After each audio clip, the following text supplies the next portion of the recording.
minamahal po naming mga kaibigan, minamahal po naming mga kapatid, kamusta po kayo? Sa pangalan po ng Pangulo Seventh-day Adventist Church, ito po ang programang Ligaya ng Buhay Ministry. At nakikinig po kayo sa himpilan ng 101.3, radyo natin, bago po natin buksan ang ating programa sa pamagitan ng panalangin, ating pong maririnig ang ating pong tensong.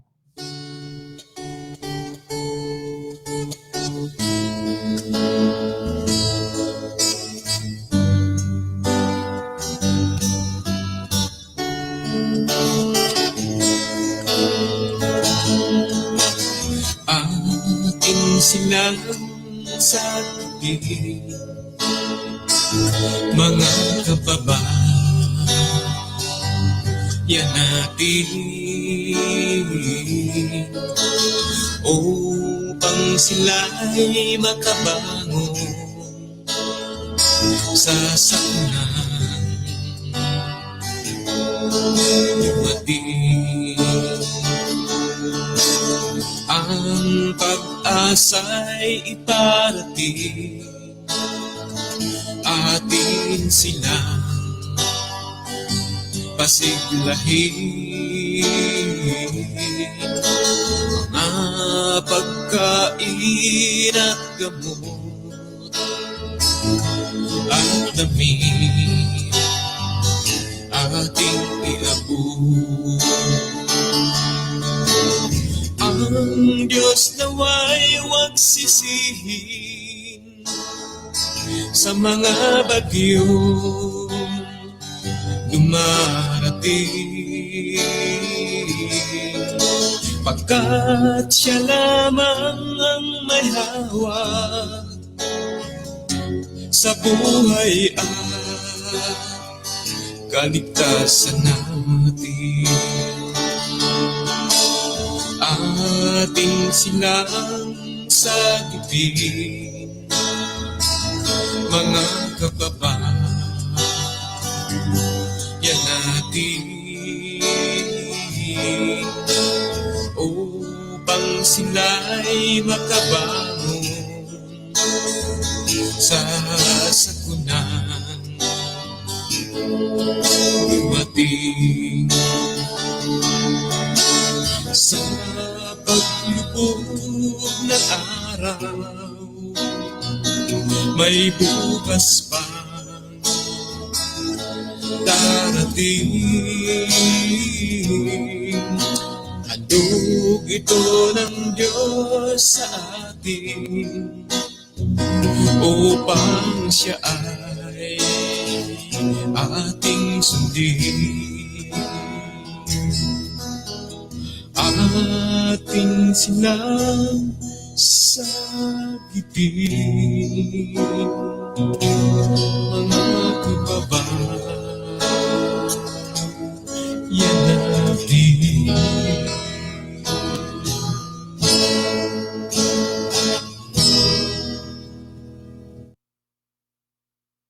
Tayo po ay manalangin. Ama naming banal, makapangyarihan sa lahat, salamat po ng marami sa opportunity na kami po ay lumapit po sa inyo, na aming pong maririnig at mapag-aaralan ng inyong pong mga salita. Samantalang ang aming mga kaibigan ay nasa kailang kanya-kanyang mga tahanan. Naway samahan niyo po kami sa aming talakayan at pag-aaral. Naway kayo ang mangusap sa aming mga kaibigan, samantalang sila po ay nasa kailang kanya-kanyang gawain. At umaasa kami na ang inyong karunungan at ang inyong presensya siya nawang sumaamin sa pangalan ni Jesus. Amen. Okay po, isa pong mapagpalang hapon sa inyong lahat, mga minamahal po naming mga kaibigan, minamahal po naming mga kapatid. Kamusta po kayo? Nawa po ay patuloy na kayo ay nasa mabuting kalagayan sa tulong at sa pamagitan ng pagmamahal ng ating pong Panginoon. Ating binabati ang ating mga viewers, ang ating mga followers dito po sa Facebook account ng 101.3 radyo natin, Ojungan. At siyempre, ating pong hindi nakakalimutan na batiin ang Romblon Mission of the Seventh-day Adventist Church, Adventist leaders, Pastor Orly Pahilan, officers and directors, Sir Dennis Federico, Pastor Jan Panganiban, Pastor Jerome Pereira, at sa lahat po ng mga district pastors, leaders na binubuo po ng 11 na distrito dito po sa sinasakupan ng Romblon Mission of the Seventh-day Adventist Church. At siyempre, mga minamahal kong mga kaibigan, ang inyong kaibigan at kapatid kay Kristo ay hindi po nag-iisa sa mga oras na ito sapagkat kasama po natin ang ating partner, Brother Roden Pames. Ayan. Magandang hapon po sa inyong lahat, mga ginigiliw kong tagapakinig at taga-subaybay ng himpilang ito. Kami po ay natutuwa at nagagalak sapagkat patuloy nyo kaming pinapakinggan. Binabati ko po ang ating mga kapatiran dyan sa Pangulo Church, Sitio Pili, Sitio Marabella, Sitio Salingsing, sa Barangay Linaw, Barangay Pagsangahan, Barangay Balogo, at Barangay Poblasyon. Kami po ay nagagalak na kayo po ay makasama namin sa aming talakayan sa hapong ito. Mabuhay po kayo. Ngayon pong hapon, mga mahal naming mga kaibigan, ating pong hindi din nakakalimutan na ating pong batiin ang ating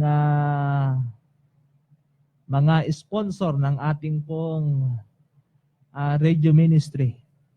Ating binabati at pinasasalamatan si Brother Ariel Ponte, Pastor Ricardo Riano, Ma'am Remy Morada, Ma'am Didi Morada, Mr. and Mrs. Chisi Padre Ragao, Ma'am Nalin Mutin, Ma'am Susan Dayok, Ma'am Melissa Palcotela, Brother Bongbong and Ma'am Luistro, kay Willie and Sally Molena, Ma'am Lumi de la Cruz, Ma'am Ruby Maestro, Sir Dennis Federico, Brother Rene Pames. Salamat po mga minamahal kong mga kapatid sa inyo pong mainit na pagsuporta sa ating pong gawain dito sa 101.3 radyo natin. Kaya nawa po ay patuloy na bukas po ang ating pong radio ministry sa pagtanggap ng inyo pong suporta, maging ito man ay panalangin o sa iba't ibang kaparaanan financially. Ay salamat po ng marami na kung saan po ay patuloy na ating pong itinataguyod at patuloy na ating pong inihahasik ang mga salita ng ating Panginoon, samantalang ang ating mga kaibigan ay nasa kailang kanya-kanyang mga tahanan. Ngayong hapon po, mga minamahal kong mga kaibigan, ay tayo po ay tutungo na sa ating pong talakayan na ang ating paksa ngayong pong hapong ito ay may pamagat na matutong magsalita panalangin. Ay kasi nung nakaraang araw po ng Biyernes ay ating pong pinag-aralan yung tungkol doon sa pag-aaral ng Biblia. Na ating pong pinag-aralan mga kaibigan upang tayo ay lumago sa ating pong pananampalataya, lumago yung ating relasyon sa Panginoon, ay kinakailangan nating patuloy na pag-aralan ang kanyang mga salita. Ngayon naman, bilang tayo mga bagong ipinanganak sa tubig at espiritu sa ating pong Panginoon, ay atin namang pag-aralan, matutong magsalita sa pamagitan ng panalangin, Brother Rodin. Ayan. Napakaliwanag sa mga sinabi mo, kapatid na Jomer, na kung tayo po ay ipanganganak na muli sa pamamagitan ng sa tubig, sa paglubog sa tubig, ay kailangan nating matuto, magsalita. Hindi sa ating salita, kundi sa pamagitan ng panalangin. Opo. Ang unang salita, alam po ninyo mga kaibigan, ang isang bata, kapag siya ay ipinanganak, yung una niyang iyak man lamang, una niyang salita, yun po ay napaka-importante sa kanyang pamilya. Malimit na itinatala ito sa Bible book, the baby book, at malimit na ito'y pinagsasabi sa lahat. Hindi ba kapag ang isang bata'y nailuwalan ng inay, napakahalaga kahit man lamang yung iyak, Brother Eden? Ayan. Sapagkat malalaman natin kung yung bata ay buhay. Ayan, buhay o ano baga? Pagka ito hindi umiyak, kapatid na Jomer, Oho. pagka ito'y naipanganak, ay natatakot na kaagad yun, nagpaanak. Nagpaanak. O saka itong magulang. Yang magulang. Kasi doon malalaman kung buhay yung bata o patay. Yeah. Ano ho? Ngayon, mga minamahal kong mga kaibigan, bilang tayo mga bagong ipinanganak, mga bago sa pananampalataya sa ating pong Panginoon, sa pamilya ng Diyos at kanyang pamilya, ay interesado sa una mong mga salita. Kaya nga ang sabi po rito sa aklat ng Step to Christ, page 93, ay ganito po ang sabi, natutuwa ang Ama sa langit kapag nagsimula ka sa pakikipag-usap sa Kanya, ito ay tinatawag natin na panalangin. Aba, brother din, natutuwa pala ang Diyos, ang Ama natin nasa langit, kapag ang isang bagong bata sa pamilya ng Diyos ay nagsisimula na nakikipag-usap sa ating Panginoon sa pamagitan ng panalangin. Ayan, napaka dali yan, kapatid, sapagkat kung ang isang tao, ang isang magulang ay nagkaanak at ito'y nag-uumpisa na magsalita, galak na galak po itong kanyang tatay at nanay. Tama. Ganon din ang ating amang nasa langit. Oho. Kapag ka tayo'y nag-uumpisa na manalangin sa Kanya, tuwang-tuwa po ang ating Ama doon sa langit. Yan. So malinaw mga minamahal kong mga kaibigan, na kapag tayo ay natuto, na tayo ay makipag-usap sa ating Panginoon, ay ang Diyos ay natutuwa. Kung hindi natutuwa, galak na galak. Ayan. Galak na galak ang ating amang nasa langit. Ngunit, ito ay dapat maging natural katulad ng pakikipag-usap sa isang kaibigan. Yun pala. Opo, kapatid na Jomer, sapagkat ang isang panalangin, kapatid, ay hindi ito dinadaan sa napakaraming daanan. Oho. Manapay ito'y ating sabihin kaagad sa ating Panginoon. Opo. At bilang tayo mga bagong ipinanganak sa tubig at espiritu, mga kaibigan, ngayong hapon, pag-uusapan natin, ano ba yung mga tamang paraan ng mga panalangin? Ibig sabihin pala, mayroong mga mali at mga may tama din. Talagang mayroon talaga. Oho. Ngayon, mga kaibigan, gusto kong bigyan kayo ng konting background sa ating pag-aaral ngayong hapong ito. Ang ating pong pag-aaralan ay ano kaya yung mga tamang paraan ng mga panalangin. At ang panalangin, mga kaibigan, ay ito'y hindi dapat sinasaulo. Yeah. Sapagkat pagka sinaulo mo ito, halos sa araw-araw, yun na lang ang iyong sasabihin. Oo nga. Kung ano po yung nasa puso mo, Opo. yun dapat ang lumitaw sa iyong mga labi. Kaya nga, brother din, marami ang takot ayaw manalangin. Opo. Kasi natatakot sila na malaman. Oho. Takot sila kasi hindi nila alam kung ano yung sasabihin nila. Yeah. Ngayon, mga minamahal kong mga kaibigan, kapag kaya tayo ay nalalangin, kapag tayo nalalangin sa ating Panginoon o sa Diyos, ay ano kaya ang gagawin kapag tayo nalalangin sa Kanya? At ito po ay ating mababasa sa mga aklat ng Jeremiah. Ang kabanata po ay 29. Ang mga talata po ay 12 at 13. Ganito po ang pagkakasabi rito. At kayo'y magsisitawag sa akin, at kayo'y magsisiyaon at magsisidalangin sa akin, at aking didinggin kayo. At inyong hahanapin ako, at masusumpungan ako, pagka inyong sisiyasatin ako ng iyong buong puso. Malinaw, Brother Eden, sa iyo pong binasa na ang gagawin ng Diyos, kaibigan, mga taga-subaybay sa mga oras na ito, sa Facebook, sa YouTube, ay kapag tayo po pala ay mananalangin sa Panginoon, ay ang Diyos hindi makikinig. Ang sabi diyan ay ang Diyos ay kailanman ay siya'y makikinig sa atin sa lahat ng ating panalangin. Ayan. Napakaliwanag, kapatid na Jomer, ang sinasabi ng talata, Oho. na kung tayo ay mananalangin at taos puso sa ang ating mga panalangin, ito po ay diringgin ng ating Panginoon. At napakalinaw, mga kaibigan, na ano ang sinasabi ng Diyos sa Kanya, sa Kanyang gagawin kapag tayo nanalangin? Ang sabi ng talata, kapag tayo po ay mananalangin, pag tayo lalapit sa ating Ginoo, ay ang sabi ng talata ay siya'y makikinig sa atin. Hindi niya sinabi na ako'y hindi makikinig sa inyo. Aba. Ay saan ka nakakita ng, halimbawa ikaw, ako, Oho. nagsasalita ako sa iyo tapos hindi ka makikinig sa akin, ano magiging sasaloobin ko? Ay siyempre, magsasama ka ng loob. Opo. Yan. Ganon din po tayo, mga kapatid. Kapag tayo ay nananalangin sa ating Panginoon, nariyan kaagad yung ating Panginoon, Oho. siya po ay makikinig sa atin, sa ating mga sasabihin. Pero kung ang Diyos mo, Brother Den, ay isang kahoy, may tainga, may ilong, may mata, may paa, hindi naman nakakarinig.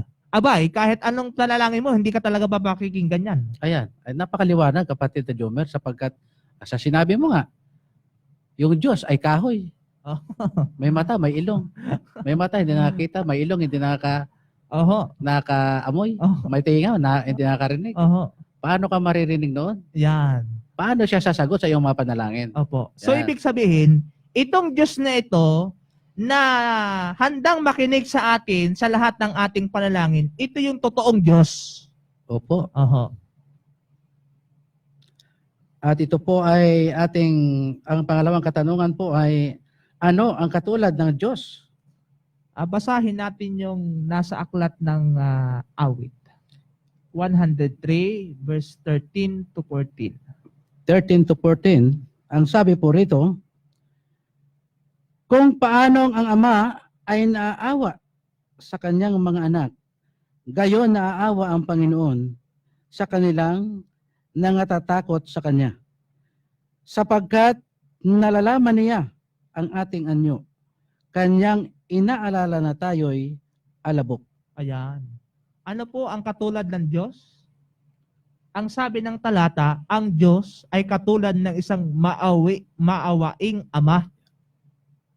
Ibig sabihin, kapag tayo ay mananalangin sa Ama, sa langit, ay ang Diyos mahabagin. Yan. Agad siya po ay tutugon sa ating Oho. panalangin.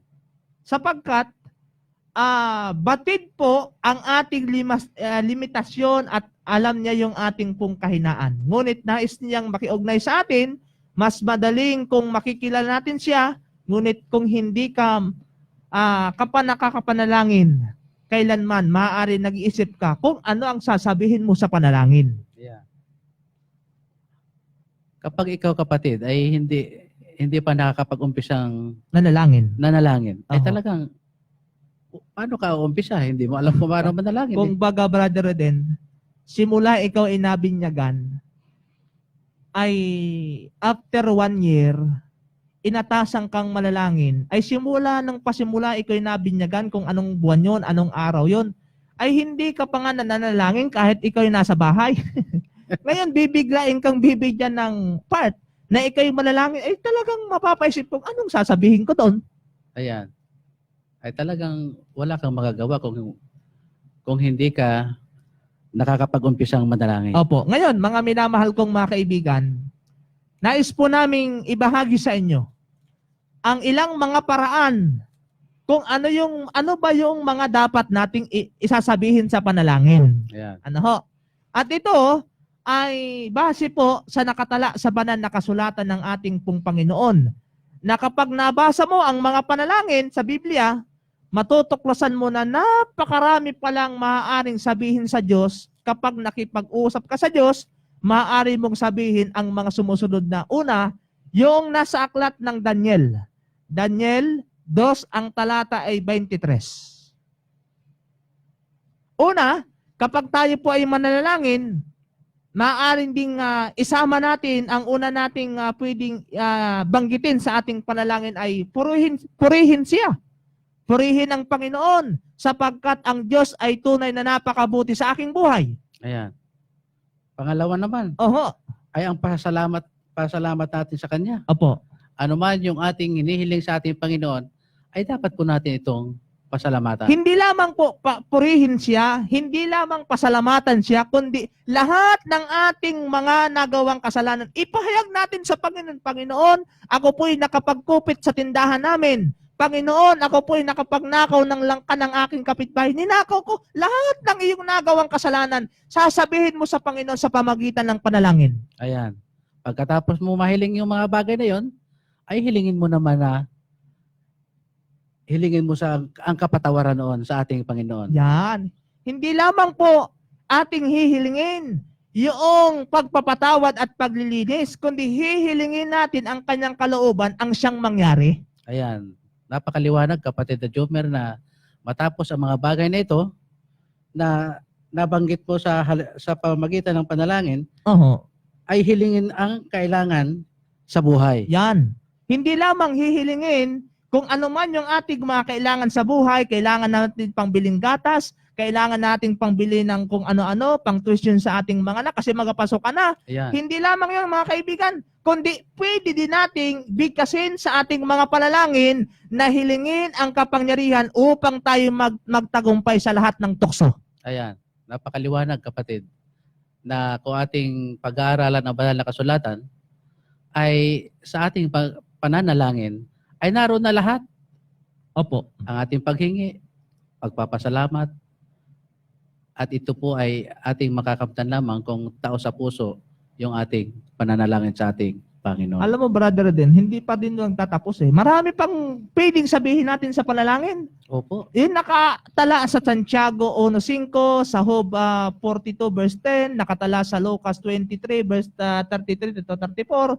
Hindi lamang yan, kundi hilingin ang karunungan ng Panginoon, idalangin ang ating mga kaibigan, idalangin ang ating mga kaaway, lahat.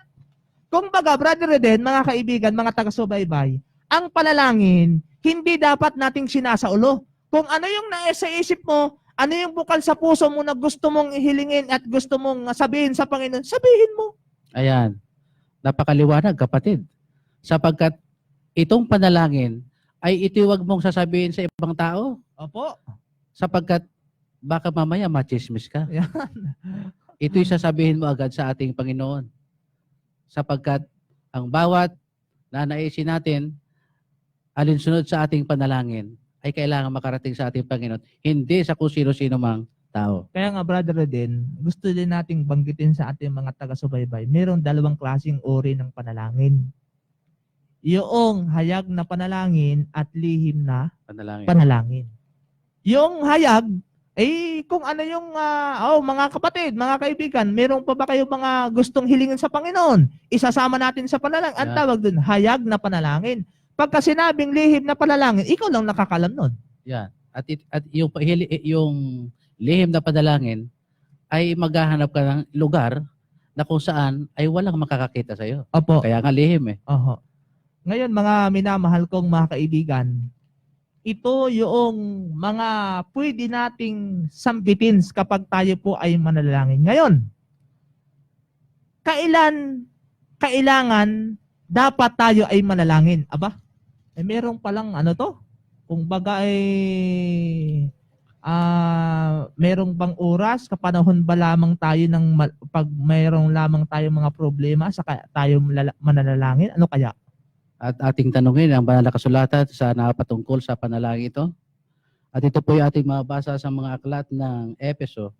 Ang kabanata po ay 6, ang talata po ay 18.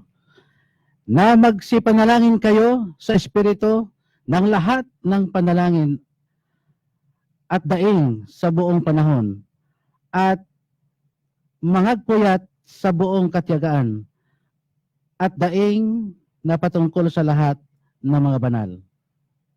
Mga kaibigan, hindi ibig sabihin nito na bawat minuto ay mananalangin.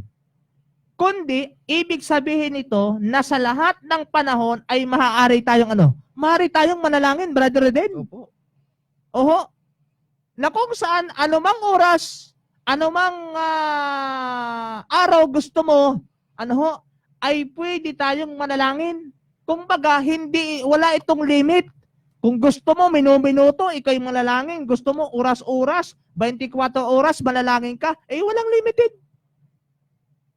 Ay talagang walang limitasyon yan, kapatid na Jomer. Sapagkat, subalit, kung tayo may mga gawain, magtalaga po tayo ng tamang oras Opo.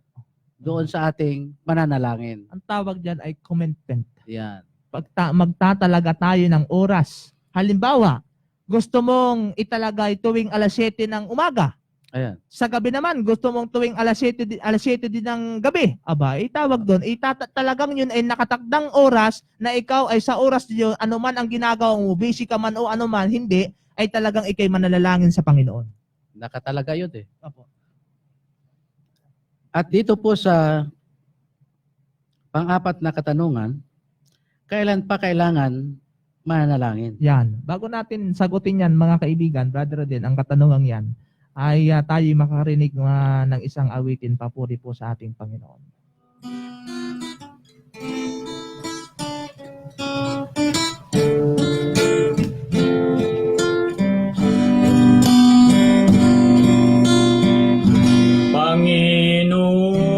Panginoon, Ikaw ang aming dakilang manggagamot.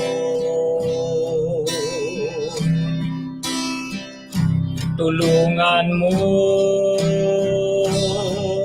ang aming bansa at buong mundo.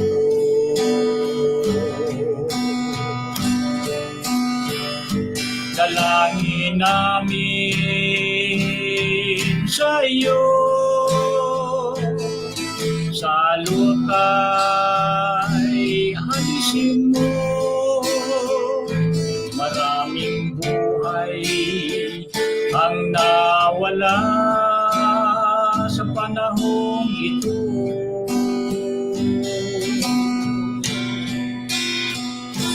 Ikaw lamang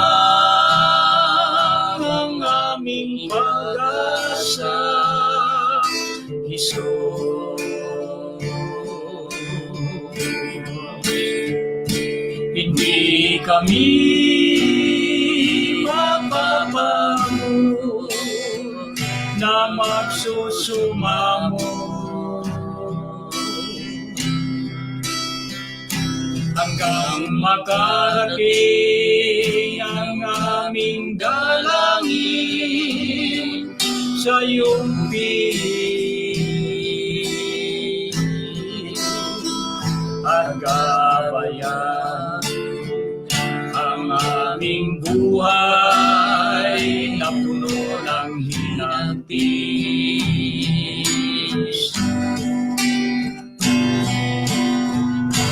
Buong bansa'y magkaisa sa panalangin.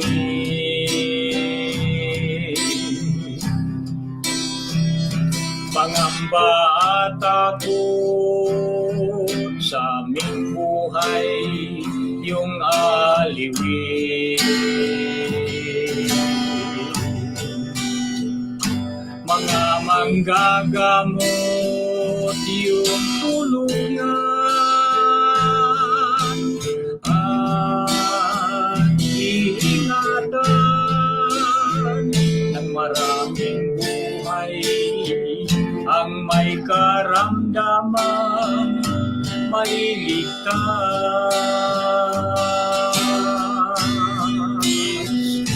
Ikaw lamang ang aming pag-asa, Hesus. Hindi kami mapapago na magsusumamo hanggang hanggang makarating ang aming dalangin sa iyong piling at gabayan ang aming buhay na puno ng hinapis. Ikaw lamang ang aming pag-asa, Isus.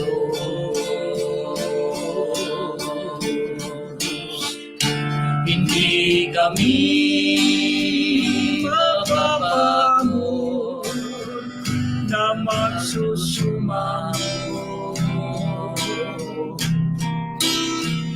hanggang makarating ang aming dalangin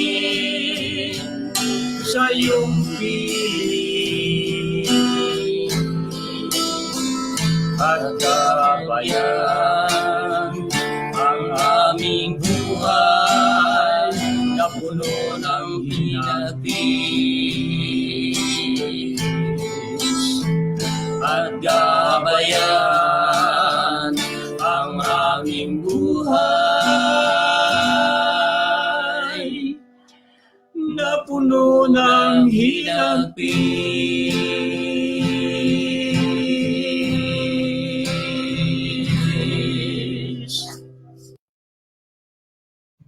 Okay po, muli po nga kayo nga patuloy po kayo nakikinig sa himpilan ng 101.3 radyo natin Ojungan at purihin po ang Panginoon sa diwa ng awit na ating pong narinig sa mga oras pong ito.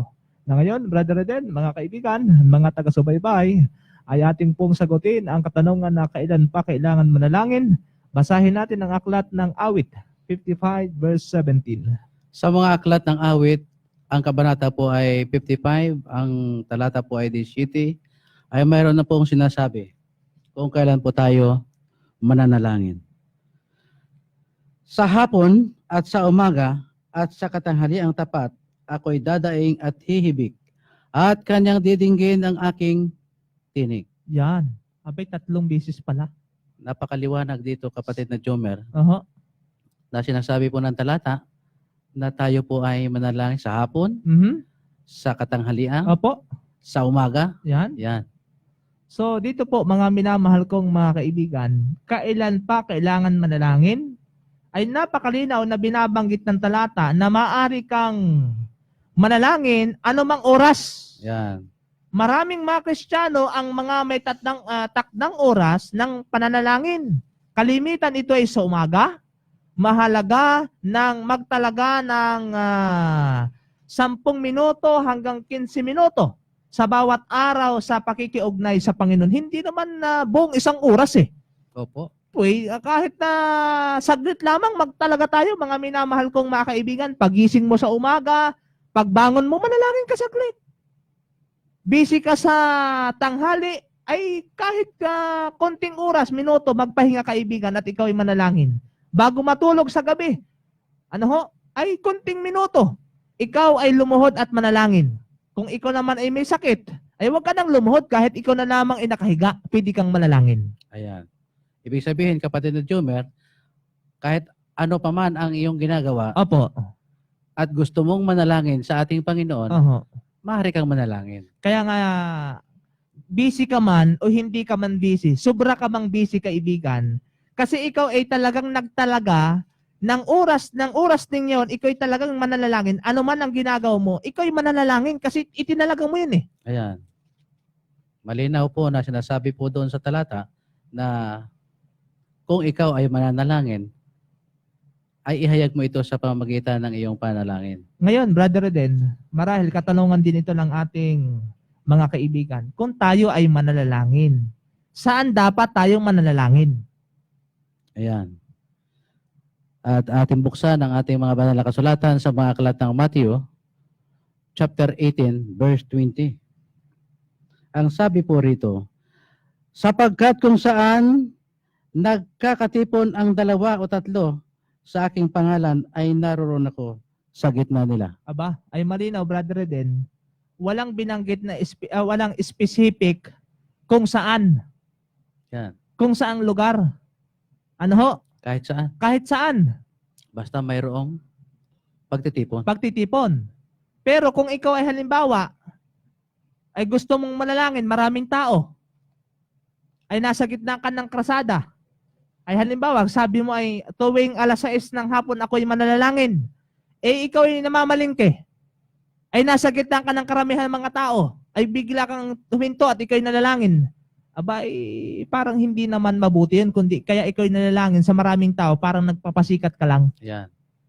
Ibig sabihin, kapag ka ikaw ay manalangin, ay maghanap ka ng lugar. Na payapa. Yan. Tahimik sa iyong pananalangin. Apo. At basahin pa rin natin yung aklat ng Matthew 18 verse 20 na sa aklat po ng Mateo. Ano ho? Karagdagan natin na talata. Matthew 18 verse 20. Ay meron po tayong mababasa mga kaibigan. Ayun na nga, yung binasa ko kanina. Aho, binasa din natin kanina yung Matthew 18 verse 20. Ang sabi po rito, sapagkat kung saan nagkakatipon ng 2 o 3 sa aking pangalan ay naroon ako sa gitna nila. At basahin din natin yung Matthew 6 verse 6. Ang sabi po ay ganito, ang sabi ng talata. Dadatwat kung ikaw, pagka ikaw ay mananalangin, pumasok ka sa iyong silid. At kung mailapat mo na ang iyong pinto, ay manalangin ka sa iyong ama na nasa lihim at ang iyong ama na nakakakita. Ayan. Nakakakita sa lihim ay gagantihin ka. Ayan.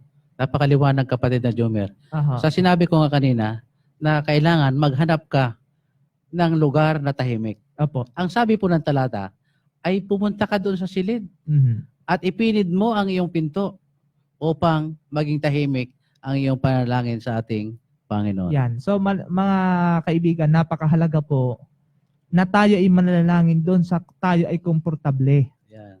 Yung kung baga ay walang nakakasagabal. Walang istorbo. Walang Yeah. istorbo, mga kaibigan. Ngayon, marahil katanungan din natin ito, mga kaibigan, katanungan din ng ating sambahayan, kanino dapat mananalangin? Ayan. Tanungin ulit natin ang banal na kasulatan Opo. sa Matthew chapter 6 verse 9. Aha. Ganito po ang pagkakasabi rito. Magsinalangin nga kayo ng ganito. Ama namin na nasa langit ka, sambahin nawa ang ngalan mo. Aba, ay malinaw, Brother Eden. Napakaliwanag. Hindi pala ang tamang paraan ng panalangin ay hindi kung kanino-kaninong mga santo. Yan. Kundi ang sabi ng talata, manalangin kayo ng ganito, Ama namin, nasa langit ka. Yan. Abay, malinaw eh. Ibig sabihin, doon sa langit. Doon sa langit.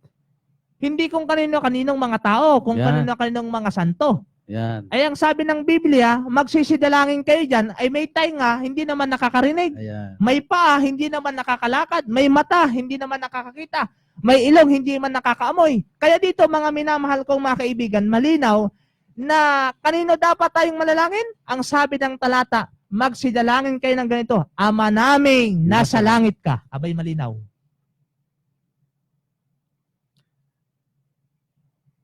Napakaliwanag yan, kapatid na Jomer, na sinasabi doon sa talata na kung tayo yung mananalangin, hindi sa kung saan kanino man. Oho. Dapat natin manalangin, doon diretso tayo doon sa langit. Direkta kung baga, Brother Eden, walang kuskus balosngos. Yan. Parang ano to Oo. Ngayon, mga minamahal kong mga kaibigan, kung minsan, Brother Eden, ang panalangin ay hindi sinasagot. Yan. Na sa paraan na nais natin, kasi meron tayong mga gusto eh. Panginoon, gusto ko ng ganito. Panginoon, gusto ko. Minsan kasi, marami tayong mga gusto. Pero ang tanong ay, bakit kaya? Ay tanongin ulit natin ang banal na kasulatan. Oho. Sa Santiago chapter 4 verse 3, ang sabi po rito, kayo ay nagsisihingi at hindi kayo nagsisitanggap sapagkat nagsisihingi kayo ng masama upang gugulin sa inyong mga kalayawan. Yun ay napakalinaw, mga minamahal kong mga kaibigan, na binabagit ng talata. Kaya minsan pala, kaya hindi sinasagot yung ating pong panalangin, humihingi tayo ng labag sa kanyang kalooban. Ayan. Marami kong minsan na nalangin tayo na ay, Panginoon, kailangan ko ng kotse. Oho. Aba, ay, kotse agad. Opo. Ay, wala pa nga tayong makain. Opo. Ay, ano po ba ang ating unahin? Yung kakainin natin o yung kotse? Opo. Kaya mga kaibigan, kayo'y nagsisihingi at hindi kayo nagsisitanggap sapagkat nagsisihingi kayo ng masama upang gugulin sa iyong mga kalayawan. Ayan. Kapritsyo ng ating pangangatawan. Halimbawa, wala na nga tayong kapera-pera Oho. at gusto pa rin natin magka-cellphone, yung Yun. mamahalin pa. Tama. Tapos nanalangin tayo sa Panginoon, Panginoon, bigyan mo naman ako ng cellphone. Oho. Ako lang walang cellphone sa amin. Oho. Tama. Ay wala na nga tayong makakitang pera. Pero alam mo, brother din, mayroong minsan ay halimbawa, nalalangin ngayon, Panginoon, bigyan mo lang ako ng 5,000. Ako'y tutulong sa mga taong walang pagkain ngayon, nakakakain ngayon. Pero minsan, baliktad ang nangyayari. Pagka nagkaroon ng 5,000, dininig yung kanyang panalangin, ang nangyayari, halit na itulong yung 5,000, ang nangyayari, ibinubulsa pa. Aba ay katulad na lamang nung itong pandemyang ito, mga kaibigan, mga kapatid. Ang yung mga nabibigyan ng mga ayuda. Oho. Abay, nahuli na nga.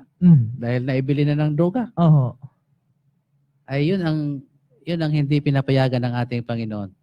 Kaya malinaw, brother Eden, na kaya minsan hindi sinasagot yung ating pong panalangin ay sa kadahilanan na ito po ay humihingi tayo ng masama. Halimbawa, Panginoon, hinihiling ko na yung kaaway ko, patayin mo na bukas. Aba. Ay, didingin ba yun ng Panginoon? Ay, hindi.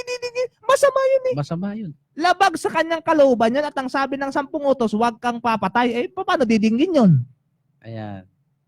Malinaw doon, kapatid, na pangsariling kapakanan mo lang Oho. ang iyong ipinanalangin. Opo. Hindi sa kabutihan mo at sa kabutihan ng lahat. Tama. Kaya ngayon mga kaibigan, anong motibo ang kailangan sa atin pananalangin? Aba, dapat pala merong purpose Yan. kapag tayo po ay mananalangin.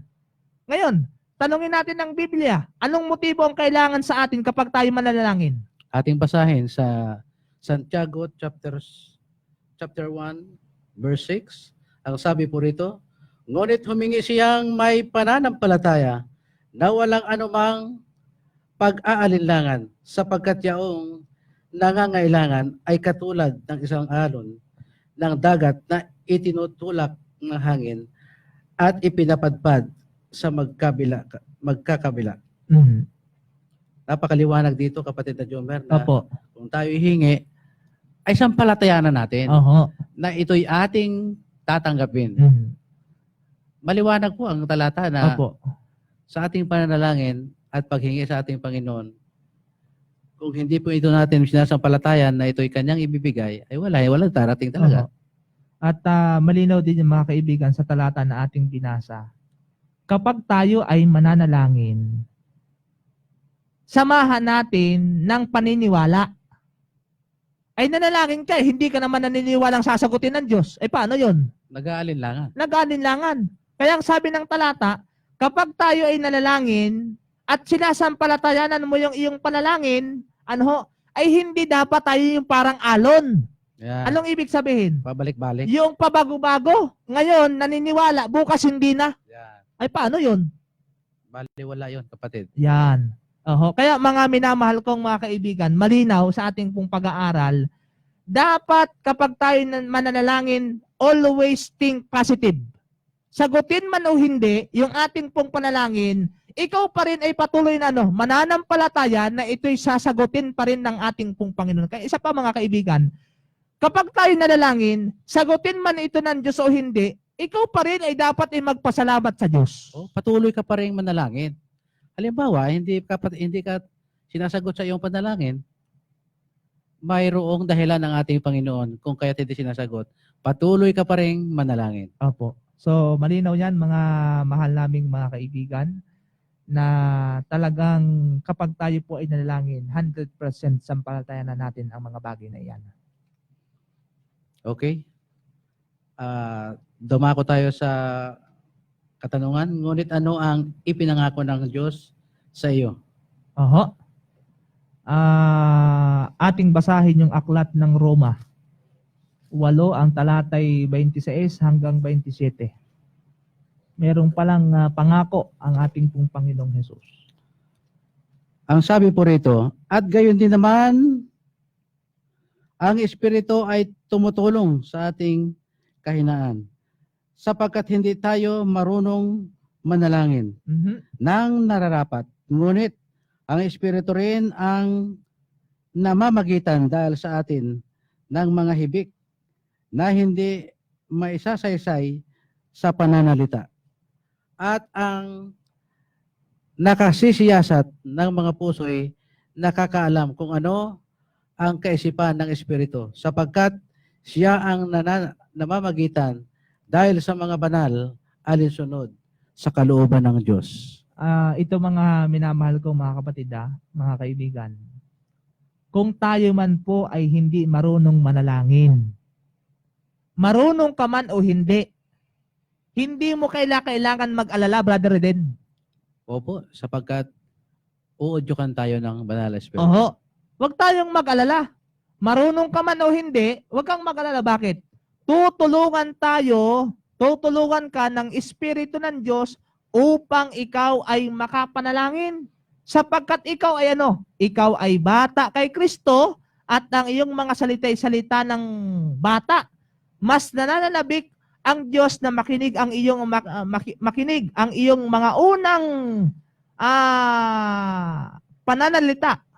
Katulad ng isang mga magulang natutuwa at maririnig ang iyong mga unang pananalita, bakit hindi mo subukan magtalaga ng 10 minuto bawat araw sa loob ng 6 na buwan at tingnan kung ano ang magiging resulta ng iyong pagtatalaga sa araw-araw na iyong pananalangin, kaibigan. Ayan. Napakaliwanag, kapatid Jomer, sa iyong binasa. Opo. Na kung tayo'y manalangin, Oho. ay lahat ay ito isasabihin natin sa ating Panginoon. Ayan, sa ating mga viewers, sa mga oras na ito, maging sa Facebook, sa YouTube, welcome po kayo sa ating pong programa ngayong pong hapon. Na ating pong patuloy na pinag-aaralan, na wag tayong kabahan. Marunong ka man o hindi manalangin kasi ang Diyos ay may pangako, tutulungan tayo ng banal na Espiritu ng Panginoon. Kung ikaw ay lalapit sa Diyos na may sincero at nangangailangang puso, ano ang ipinangako niya? Abay, talungin natin ang Biblia at tanging ang makakasagot ay Biblia. Sa awit 102, verse 17. Ang sabi po rito, kanyang dinidinig ang dalangin ng tapon at hindi hinahamak ang kanilang dalangin. Kaya nga mga kaibigan, kung ikaw ay merong panalangin, isulat mo ang ilang mga bagay na nais mong sabihin sa Diyos. Kung hindi mo, kumbaga, kung merong kayo tinatawag na yung libro o notebook, isulat mo yung lahat ng iyong mga panalangin doon sa notebook na yun. At dito mapapansin natin mga kaibigan, lahat ng gusto mong ipagpasalamat sa Panginoon, isulat mo kung hindi mo kayang bigkasin. Yan. Oho. Yung mga nais mo hilingin, Opo. yung isulat sa isang papel. Mhm. At ito po ay basahin mo sa ating Panginoon. Yan. Hindi lamang yung mga pasasalamat mo, isama mo na rin sa iyong isusulat yung mga pangalan na gusto mo ding idadalangin sa Panginoon. Ayan. Ayaw mga kapatid. Oho. Ayaw mga kaibigan. Ang tawag doon sa notebook na yun ay prayer journal. Ayan. Kung hindi ako nagkakamali. Ang tawag doon ay prayer journal na lahat ng iyong kahilingan, lahat ng iyong mga prayer request, mga pasasalamat, yun yung iyong notebook na yon na prayer journal ay sa tuwing ikay manalangin ay ano po, naka-note na yon at hindi mo na kailangang isipin pa, alalahanin kung sino yung mga taong iyong ipapanalangin sa Panginoon.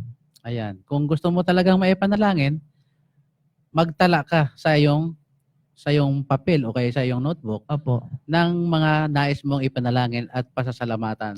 Kaya nga mga Sa ating kaibigan, binabanggit sa aklat ng Mateo 21 ang talatay 22.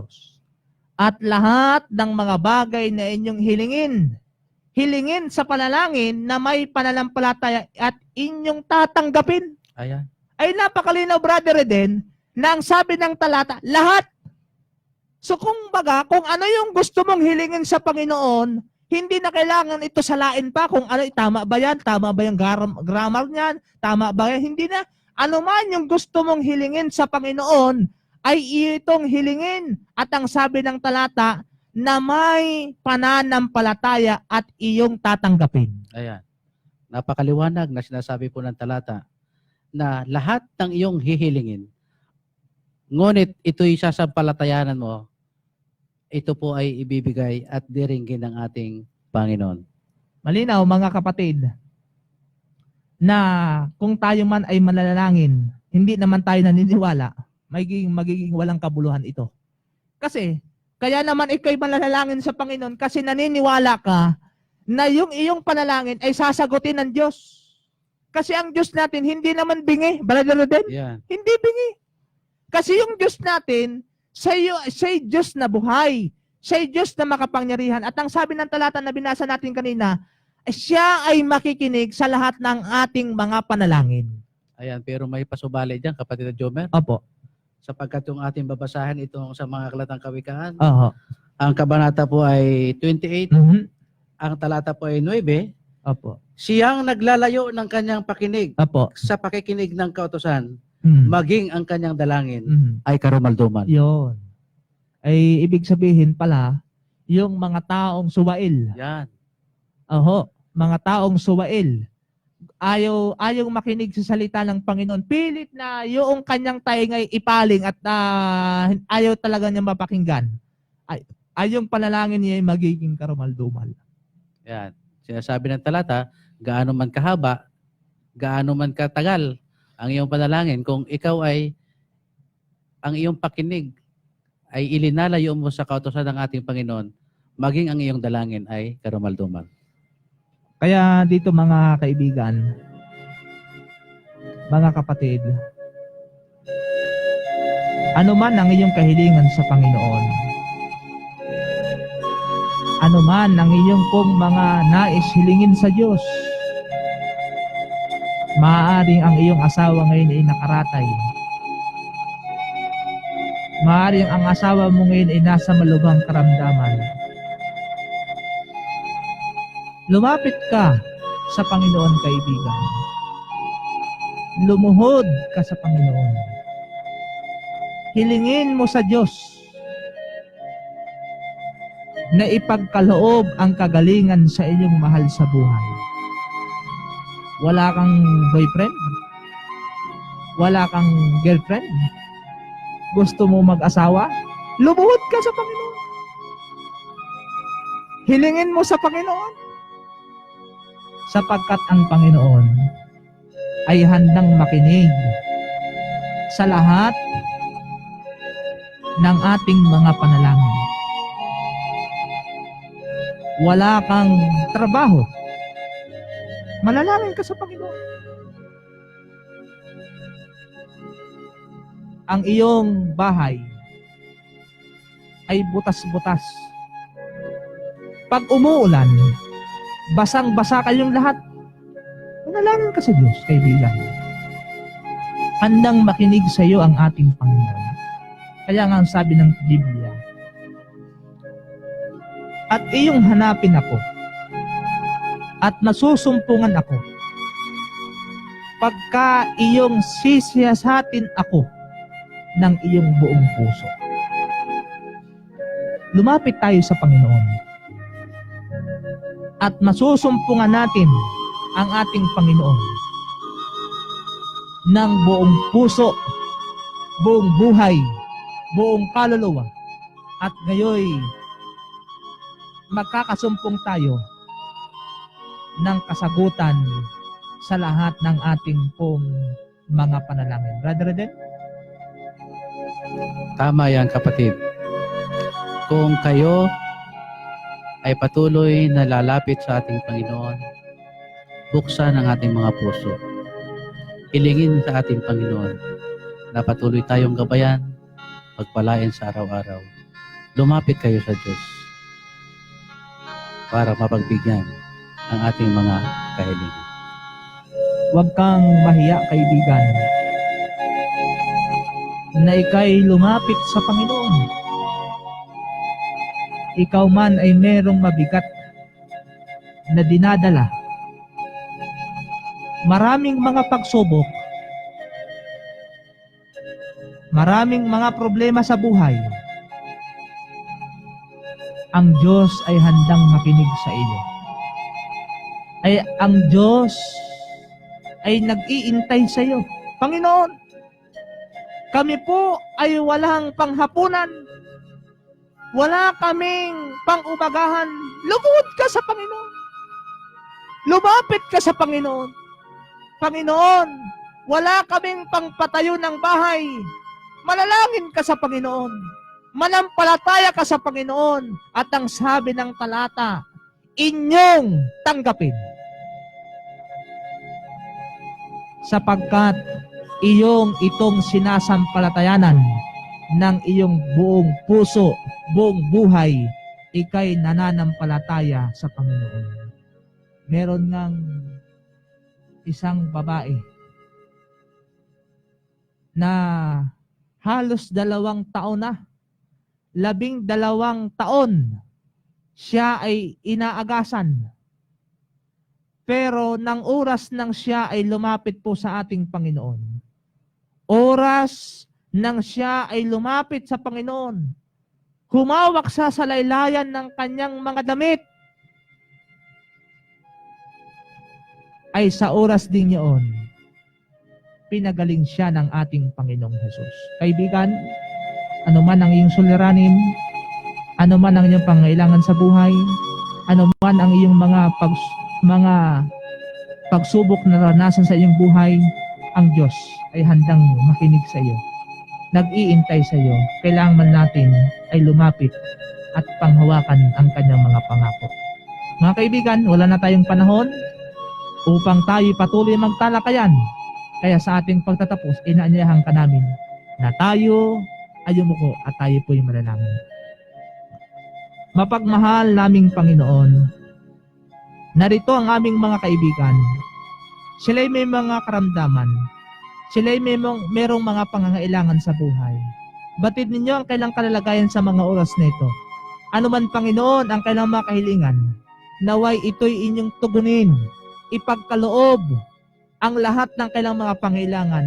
Ipagkaloob ang kagalingan ng kailang mga problemang pangkalusugan. Salamat sa pagdinig ng aming panalangin. Sa pangalan ni Jesus. Amen. Okay, mga minamahal kong mga kaibigan, salamat ng marami sa inyong pakikinig.